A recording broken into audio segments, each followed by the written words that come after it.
मौसम तो ऐसा लग रहा है दिल गार्डन गार्डन हो रहा है, बहुत मजा आ रहा है यहाँ। দুনিয়ায় বোকামির যেমন কমতি নেই তেমনি তার রেকর্ড হওয়া ক্যামেরারও কমতি নেই। আজ আমরা এমন সব বেকুবদের হাস্যকর বোকামি দেখতে চলেছি যেগুলো দেখার পর আপনি আরো বেশি হাসবেন। তো চলুন শুরু করা যাক।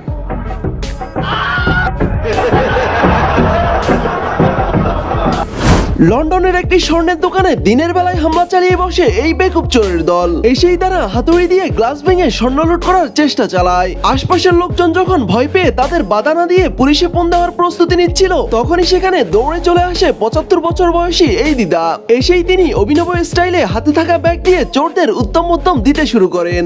আর এতেই ভয় পেয়ে চোরের দল চুরি বাদ দিয়ে সেখান থেকে পালাতে শুরু করে। তবে দিদাও ছেড়ে দেওয়ার পাত্রী নন। হাতে থাকা সেই ব্যাগ দিয়ে ধুলাই করে বাইক থেকে ফেলে দেয় এই চোরেদের। আর তখনই সেখানে পুলিশ চলে আসে এবং ৬ জন চোরের মধ্যে ৪ জনই ধরা পড়ে। দিদার এমন সাহসিকতার ঘটনা মুহূর্তেই ভাইরাল হয়ে যায় নেট দুনিয়ায়। পরে সাংবাদিকরা দিদার ইন্টারভিউ নিতে চাইলে তিনি বলেন, ছেলেগুলো কাউকে মারছে ভেবে আমি এগিয়ে আসি, কিন্তু যখন কাছে গিয়ে দেখি তখন বুঝলাম তারা চুরি করছে এবং তাদের আমি বাধা দিই।